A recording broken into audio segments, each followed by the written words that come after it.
जागरूक दोस्तों नमस्कार। हमारी दान की श्रृंखला चल रही है। उस श्रृंखला में हमने दान के बारे में पूरा समझाया था कि कैसे पशु पक्षियों को तो दान कैसा भी कर दो, इंसान को दान देना हो तो किन किन बातों का ध्यान रखना पड़ता है, हमने पिछली कड़ियों में समझा दिया। और हमने सूर्य, चंद्रमा, मंगल, बुध और गुरु इन ग्रहों के दान की सावधानियां आपको बता दी थी। आज बारी शुरू करते हैं शुक्र से। दोस्तों कुंडली का वर्णन करना भी सिखाया था, कुंडली में फिर देख लीजिए। शुक्र यदि किसी की कुंडली में चौथे घर में बैठा हो और राहु भी वहां साथ हो उसी खाने में, तो ऐसे व्यक्ति को गोल्ड का यानी सोने का दान करने से बचना। अब एक इंपॉर्टेंट चीज पे आता हूं जो हमारे समाज में चल रहा है।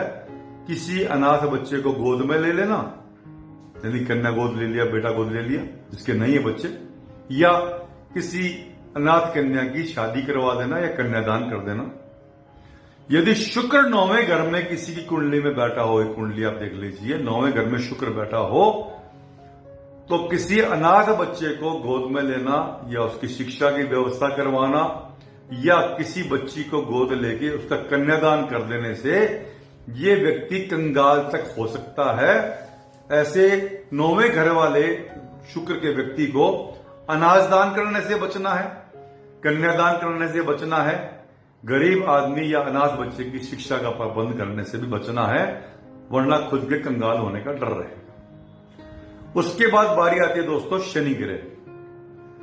शनि ग्रह के हिसाब से यदि किसी के लग्न में शनि हो और 5वें घर में गुरु बैठा हो, तो इनको किसी साधु फकीर को कॉपर यानी तांबे की चीज दान नहीं करनी।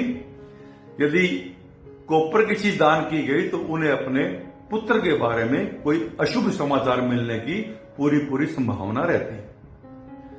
उसके बाद जन्म कुंडली के छठे खाने में यदि शनि बैठा हो, देख लीजिए, छठे खाने में शनि हो तो साथ में 12वां खाना उसके सामने वाला बिल्कुल खाली हो, वहां कोई भी नहीं हो, तो ऐसे लोगों को अपने निकट संबंधियों के यहां कुछ शादी हो तो वहां सहयोग देने से बचना चाहिए, वरना खुद की आर्थिक स्थिति गड़बड़ा जाएगी। तो ये ध्यान रखिए। इसके अलावा शनि अगर 7वें या 8वें घर में बैठा हो तो कोई भवन या कमरा बना के दान नहीं करना, और लोहा, चिमटा, कोयला इनके दान से भी बचना है। कर दिया तो बेघर होने के चांस है पूरा, मैं पहले से समझा देता हूं। इसके अलावा शनि का खास ध्यान रखना, शनि दानम महाकल्याणम आते हैं लोग।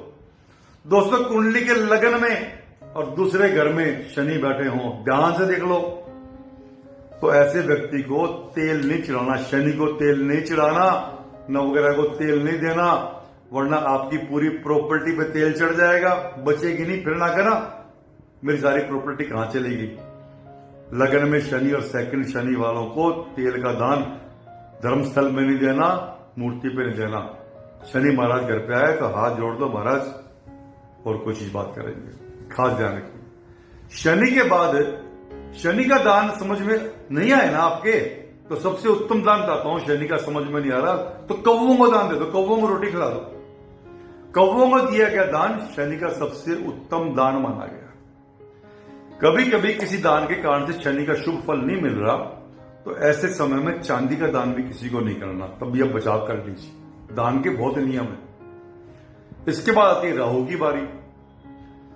राहु में आमतौर पे लोगों को राहु के नाम से डराया जाता है। डराने वाले सही तरीके से नहीं बताते कि राहु से संबंधित दान कौन कौन से हैं, जबकि कई बार तो राहु जो है ना, ऊंचा पद दिलाने में, राजपद भी, शेयर सट्टा में लाभ कराने में बहुत बड़ा योगदान देता है। राहु का दान सोच समझ के करें। कुंडली में अगर सेकंड हाउस में राहु बैठा हो तो चिकनी चीजें जैसे कि तेल, घी या चिकनाई का सामान, ये दान करने से बचना चाहिए। कुंडली के 8वें खाने में राहु के साथ सूर्य भी बैठा हो तो ऐसे व्यक्ति को कन्या के विवाह के अवसर पर ब्राह्मण को दान नहीं करना चाहिए। अब राहु का दान समझ में नहीं आ रहा तो क्या करें? तो सिंपल तरीका है, दान तो करना है तो रोज कुत्तों को, काले कुत्तों को, प्योर काला कुत्ता, उसको रोटी खिला दो या जौ और ज्वारी बराबर मिलाकर पक्षियों को डाल दो। नहीं समझ में आते तो गली में काम करने वाला सफाई कर्मचारी मेहक जो रोड साफ करते हैं, नाली साफ करते हैं, उनको दिया गया धन सीधा राहु के खाते में जाता है। यानी कि काले कुत्तों को दी रोटी, पक्षियों को दिया जो ज्वार और सफाई कर्मचारी को दिया दान। ये तीनों दान सही खाते में जाएंगे, कभी उल्टे नहीं पड़ेंगे। अब राहु का दान हो गया। अब केतु के लिए एक ही उपाय सावधानी है कि कुंडली के 7वें खाने में केतु हो तो लोहा या लोहे की वस्तु दान नहीं करनी। दोस्तों, ग्रहों की श्रृंखला करीब करीब हमने पूरी कर ली, फिर भी कुछ बच गए होंगे शायद। तो अगर कोई रह गए या कोई फीडबैक आप दो तो किसी अन्य श्रृंखला में कवर कर लेंगे। लेकिन ये ध्यान रखिए दोस्तों, अगर मेरी सीरीज अच्छी लग रही है तो उसे सब्सक्राइब और शेयर जरूर कर दीजिए ताकि आगे तक प्रचार हो और आपके किसी भाई बंधु का भला हो सके, वो जाने जाने कोई गलत स्टेप नहीं उठा ले। अगली कड़ियों में कुछ और समस्याओं पर जो गंभीर है, जैसे कि तिलक क्यों लगाते हैं, बाबागिरी क्यों चलती है, और भी कई समस्याएं हैं, उन पर चर्चा करेंगे। मेरे चैनल को धैर्यपूर्वक देखने के लिए आप सभी का धन्यवाद और अगली कड़ी तक के लिए नमस्कार।